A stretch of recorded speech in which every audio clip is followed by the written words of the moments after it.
La morale du duel, c'est l'honneur plutôt que la vie. Il y a des éléments et des choses avec lesquels on ne transige pas. À partir du moment où l'on définit que les limites sont franchies, eh bien, il n'y a plus de borne. Et le duel permet de remettre un peu quelques œillères et de remettre les idées sur le droit chemin. Ça a quand même une autre allure, une autre cuisse qu'un débat de Robin de la basoche devant une cour, alors que vous pouvez avoir le son clair de l'acier et le regard souvent chancelant de l'adversaire un peu terrorisé par votre détermination à rendre la justice. Les journalistes ne sont jamais responsables de leurs écrits et lorsqu'ils vont en justice, leurs frais de justice sont acquittés par leurs journaux. Tandis que s'ils avaient en face d'eux des adversaires qui viendraient dans leur petite tête de linotte mettre un peu de plomb sous forme de quelques centimètres d'acier, je pense que cela remettrait l'église au centre du village.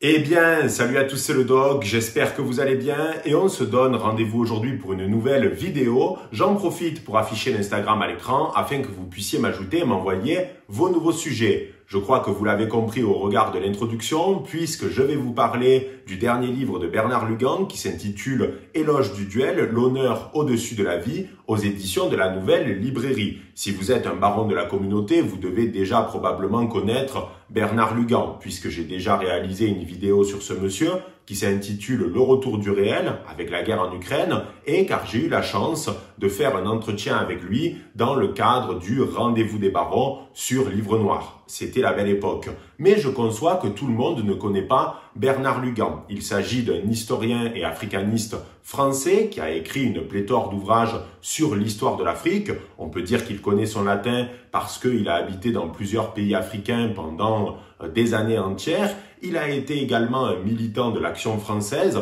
pendant les événements de mai 68. Il a donc participé à des contre-manifestations et enfin, il a eu une carrière universitaire assez brillante puisqu'il a donné des cours à l'université Jean Moulin Lyon 3 entre 1982 et 2009. Dans cette vidéo, je vais vous résumer assez brièvement les idées que développe Bernard Lugan dans son ouvrage, mais attention, je ne vais pas tout vous dévoiler pour vous inciter à le lire, parce que c'est une lecture passionnante et vous le savez, une vidéo, ça ne remplace jamais la lecture d'un ouvrage. Maintenant que tout ça c'est dit, nous pouvons commencer. Tout d'abord, il convient de se pencher sur l'étymologie du mot duel. Duel, ça vient du latin duellum, qui est une version ancienne de bellum, qui signifie la guerre, le conflit. Donc déjà dans l'étymologie, on retrouve cette notion d'affrontement qui est propre au duel. En France, les premiers duels ont vu le jour pendant le Moyen-Âge. C'est ce que l'on appelait l'ordalie ou les duels judiciaires. L'idée, c'était la suivante, il y avait une affaire, un litige entre deux parties, les deux parties s'affrontaient dans le cadre d'un duel et on partait du principe que Dieu allait donner une force supplémentaire à l'innocent et allait châtier le coupable. Donc forcément, vous l'imaginez bien, justice n'a pas toujours été rendue parce que ça avantageait le plus fort et celui qui maniait le mieux son épée. L'un des duels judiciaires les plus connus en France a opposé Jean de Carouge à Jacques le Gris. Carouge avait accusé Jacques le Gris d'avoir abusé de sa femme et donc il y a eu un duel en 1386 devant le roi Charles VI et Jacques le Gris a été tué au cours du duel. Donc ça voulait dire qu'on partait du principe qu'il était en effet bien coupable. Et cette histoire a été racontée récemment dans le film de Ridley Scott qui s'intitule Le Dernier Duel. Mais attention, cette manière de rendre la justice, ça ne plaisait pas à tous les rois. Et c'est pour ça que Saint-Louis a décidé de prohiber le duel judiciaire. Toutefois, il fut réhabilité par la suite par Philippe le Bel qui a décidé de l'encadrer. Désormais, les duels judiciaires pouvaient être organisés seulement au regard de certains crimes de sang particulièrement graves ou par exemple en cas d'inceste. Mais petit à petit, au fur et à mesure des siècles, les duels judiciaires ont perdu en popularité, notamment au cours du XIVe et XVe siècle. Et c'est véritablement à partir du XVIe siècle qu'il y a eu un retour de la pratique du duel avec une mode qui venait de l'Italie et qui s'est installée en France. Il s'agit du duel d'honneur. Imaginons, vous êtes un notable sous l'Ancien Régime, quelqu'un vous insulte, eh bien vous avez la possibilité de le provoquer en duel. Pourquoi? Parce que son insulte a entaché votre honneur et c'est un moyen pour vous de retrouver votre honneur qui a été perdu en provoquant celui qui vous a insulté dans un duel. Et cette pratique, elle a explosé en popularité aussi bien dans la noblesse que dans l'aristocratie. Et dès lors, il y a eu une multiplication des duels d'honneur. Mais le problème, c'est que les duels d'honneur ont causé de multiples décès et ça ne plaisait pas à tous les rois ainsi qu'à l'Église. Et il y a deux hommes d'État assez importants qui vont réussir à freiner les ardeurs des duellistes. Il s'agit de Richelieu et de Mazarin. Par exemple, Richelieu a mis en place une grille de condamnation pénale pour les duellistes. Ça pouvait aller de la perte d'un titre à la saisie de certains biens, voire même la peine de mort. Donc ça a diminué le nombre de décès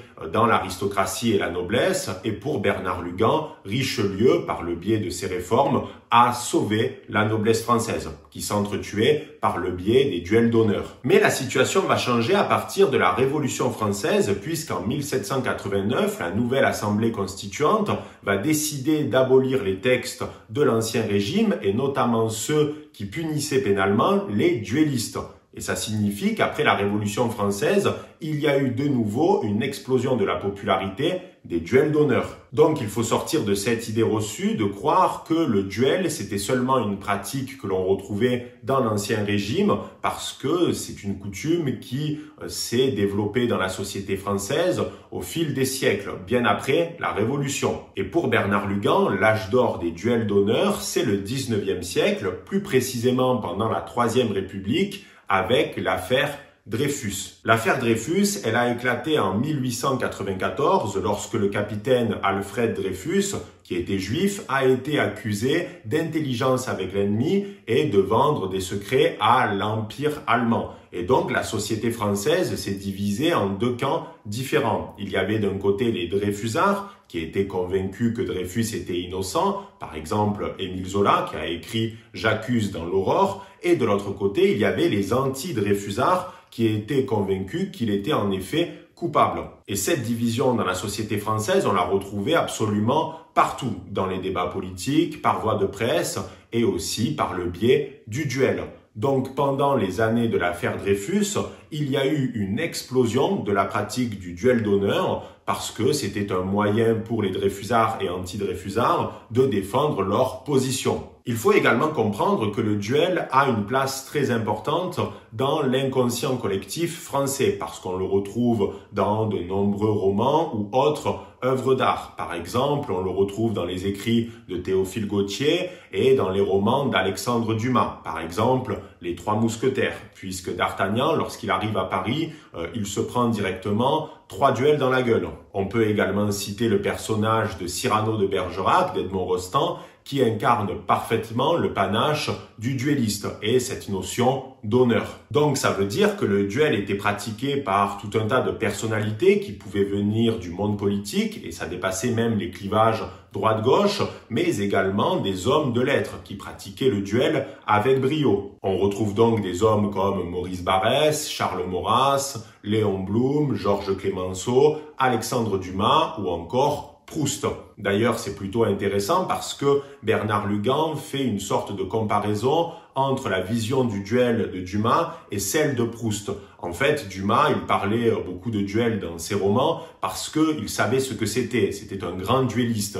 Et Proust, il en avait fait seulement un dans sa vie et c'était en quelque sorte pour prouver sa virilité. Donc en fait, Proust, il n'arrêtait pas de parler dans ses écrits du duel parce que c'était un moyen pour lui de compenser le fait qu'il en avait fait seulement un, alors que le Chad Dumas, lui, il connaissait parfaitement cette pratique du duel. Le dernier duel d'honneur s'est déroulé en France le 21 avril 1967. Il a opposé Gaston Defferre à René Ribière. En fait, qu'est-ce qui s'est passé? Gaston Defferre a insulté d'abruti René Ribière et ce dernier l'a provoqué en duel. Tout a été organisé dans une résidence privée et René Ribière a été blessé au cours du duel. Par contre, Gaston Defferre, lui, il voulait aller au bout du processus, c'est-à-dire faire un duel à mort. Mais les arbitres qui servent de témoins ont calmé le jeu. Mais alors, il convient de se poser une question. Comment ça se fait que cette coutume, qui était très appréciée dans la société française, a soudainement disparu? Qu'est-ce qui a sonné le glas du duel d'honneur en France? Eh bien, il y a plusieurs éléments de réponse. Tout d'abord, il faut noter qu'à partir du XVIIIe siècle, il y a eu l'émergence dans les duels de l'utilisation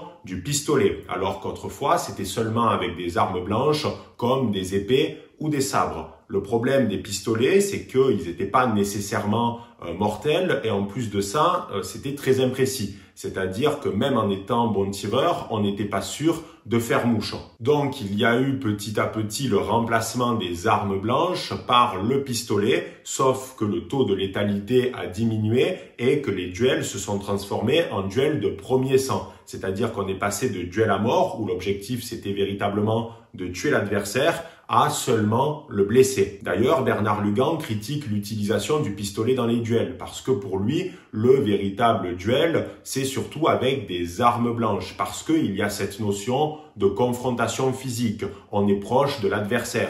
De plus, le problème des duels au pistolet, c'est que l'issue est un peu hasardeuse, c'est-à-dire que on ne sait pas qui était vraiment le meilleur tireur parce que les armes étaient trop imprécises. Par contre, avec les armes blanches, ce qui va compter, c'est la dextérité de celui qui va manier l'épée ou le sabre, c'est-à-dire ses capacités en escrime. De plus, on peut dire que la Première Guerre et la Seconde Guerre mondiale ont enterré définitivement le duel puisqu'il y avait eu tellement de morts, des millions et des millions, qu'on partait du principe que le duel était devenu futile, c'était du gâchis, de s'entretuer par le biais du duel, alors qu'il y avait eu tellement de morts pendant la Première et Seconde Guerre mondiale. De plus, il faut parler du déclin de la notion d'honneur, c'est-à-dire qu'à l'époque, les hommes étaient très attachés à leur honneur et ils préféraient mourir que d'être déshonorés. Or, aujourd'hui, c'est pas le cas. Les insultes fusent à tout va et parfois même les insultes sont utilisées amicalement, ce qui était absolument pas le cas à l'époque et une insulte pouvait être considérée comme extrêmement grave.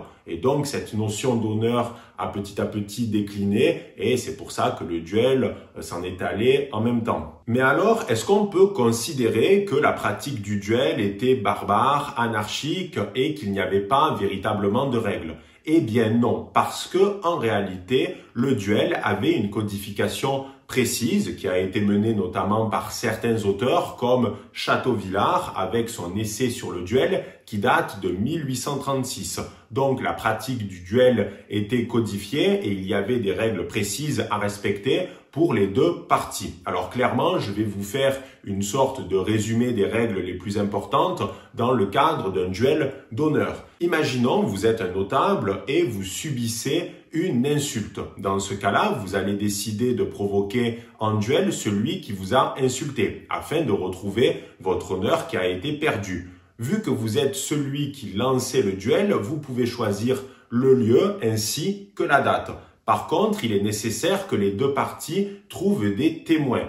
Quand il y a une confrontation, un duel à l'arme blanche, il y a en tout 4 témoins, 2 par partie, alors que quand c'est un duel au pistolet, il y a seulement 2 témoins, donc 1 par partie. Les témoins sont en quelque sorte les arbitres de la rencontre et ils vont avoir un rôle extrêmement important, c'est-à-dire qu'ils vont discuter avec les parties des modalités du duel, notamment si ça va être un duel de premier sang ou un duel à mort. Les témoins, ils vont également analyser l'insulte qui a été lancée pour savoir si ça vaut véritablement de se lancer dans un duel. Parce que contrairement à ce qu'on pourrait penser, on ne faisait pas non plus des duels pour tout et n'importe quoi. Par contre, il est nécessaire de ne pas analyser tout ceci au regard de notre propre vision moderne parce que ce qui peut paraître anodin aujourd'hui ne l'était pas forcément au 18 ou 19e siècle. Il y avait notamment le choix des armes. Est-ce qu'on utilise des armes blanches ou des pistolets? Ça dépendait de l'issue que l'on voulait pour le duel, si c'était un duel de premier sang ou un duel à mort. Ce qui est très important, c'est que peu importe l'issue de la confrontation, il faut systématiquement un procès verbal. C'est-à-dire que les témoins vont rédiger un procès verbal pour expliquer tout ce qui s'est passé avant le duel et pendant, ainsi que les conséquences. Le but de ce procès-verbal, c'est de faire une sorte de publicité parce qu'il va être diffusé. Pourquoi? Parce que vous avez été insulté, votre honneur a été impacté et donc toute la bonne société doit savoir que vous avez remporté votre duel ou pas. Mais alors, on peut se poser une question. Qu'est-ce qui se passait dans le cas où l'un des duellistes faisait le pleutre et qu'il ne venait pas à la confrontation? Eh bien, il y avait la rédaction d'un procès-verbal de carence. Et ça, c'était vu comme une honte suprême. Parce que certes, on pourrait dire que c'est juste un morceau de papier et que ça importe peu, mais ça vous excluait définitivement de la bonne société et tous les autres partaient du principe que vous étiez un immense pleutre. Et attention, les duels, c'était pas nécessairement lié à des insultes. Ça pouvait être aussi des duels galants. Il pouvait y avoir tout un tas d'explications. Et les femmes, bien entendu, pouvaient être souvent à l'origine d'un duel entre deux messieurs. Mais alors, il convient de répondre à une ultime question. Comment ça se fait que Bernard Lugan milite pour un retour du duel dans la société française? Eh bien, il apporte des explications et des arguments dans l'introduction du livre. Il faut comprendre que Bernard Lugan, toute sa vie, il a été diffamé par des journalistes. Dès le début de l'ouvrage, il fait une liste de tous les arrêts qui ont été rendus en sa faveur. Il a donc poursuivi systématiquement des journalistes qui l'ont diffamé. Et ça lui a permis de gagner de l'argent et il a pu refaire sa cheminée grâce à l'argent des journalistes. Mais le problème, c'est qu'il n'a pas eu l'impression que tout ceci avait servi de leçon pour les journalistes qui aimaient salir son nom. Parce qu'au final, c'était pas eux qui payaient. Les journalistes appartiennent à une rédaction, la rédaction appartient à un milliardaire, donc c'est la rédaction qui va verser les dommages et intérêts pour diffamation. De plus, le problème, c'est qu'il n'y a pas de publicité autour de la condamnation. C'est-à-dire que Bernard Lugan a subi les mauvais effets de la diffamation, mais par contre, le journaliste, lui, il n'est pas inquiété. Et donc, c'est pour cette raison qu'au bout d'un moment, Bernard Lugan a décidé d'abandonner cette stratégie pour provoquer en duel les journalistes qui le diffament. Et malheureusement, systématiquement, les journalistes ont refusé ce duel à la fois à cheval et au sabre. Donc voici les arguments qui sont avancés par Bernard Lugan pour un retour du duel dans la société française moderne. Tout d'abord, c'est une volonté de désengorger les juridictions, puisque aujourd'hui, les juges sont débordés, il y a tout un tas d'affaires qui sont portées devant les juges et le retour du duel, c'est une sorte d'arbitrage et ça permettrait de régler des différends directement entre les parties. Le deuxième argument, c'est que ces procédures sont longues, elles sont coûteuses et au final, il n'y a pas de publicité sur l'affaire. Il y a eu les mauvais effets de la diffamation, mais le journaliste n'a pas vraiment été puni. Et enfin, le troisième argument qui est peut-être le plus important, c'est que ça donnerait une leçon aux journalistes qui peut-être réfléchiraient à deux fois avant de diffamer un individu. D'ailleurs, cet argument de Bernard Lugan, ça m'a fait penser à ce que disait Mike Tyson, qui expliquait que le problème avec Internet, c'est que ça avait donné la possibilité à tout un tas d'individus frustrés et anonymes d'insulter gratuitement des athlètes, alors que s'ils étaient en face d'eux, leur baloche mettrait les voiles. Toutefois, je pense que le retour du duel dans la société française, notamment du duel d'honneur, est totalement utopique au regard des valeurs de notre époque. Mais par contre, je suis assez intéressé par le fait que depuis quelques années, il y a un retour de l'intérêt pour la confrontation physique. C'est-à-dire qu'il n'est pas rare de voir deux personnalités qui vont se provoquer par le biais d'un combat physique. C'était le cas entre Elon Musk et Mark Zuckerberg. Au final, ce combat n'a pas vu le jour, mais je trouve ça assez intéressant de ce retour à des combats physiques pour réparer un honneur qui a été perdu. Le problème, c'est que c'est beaucoup de blabla et que j'ai pas vu tellement de confrontation physique entre deux personnes qui étaient d'accord pour ceci parce que un tel avait insulté un autre. Voilà les barons, j'espère que cette vidéo vous aura plu. Vous pouvez retrouver le livre directement en description. N'hésitez pas à aimer, commenter, à partager et je vous dis à très vite pour une prochaine vidéo. C'était le Doc. Ciao les barons.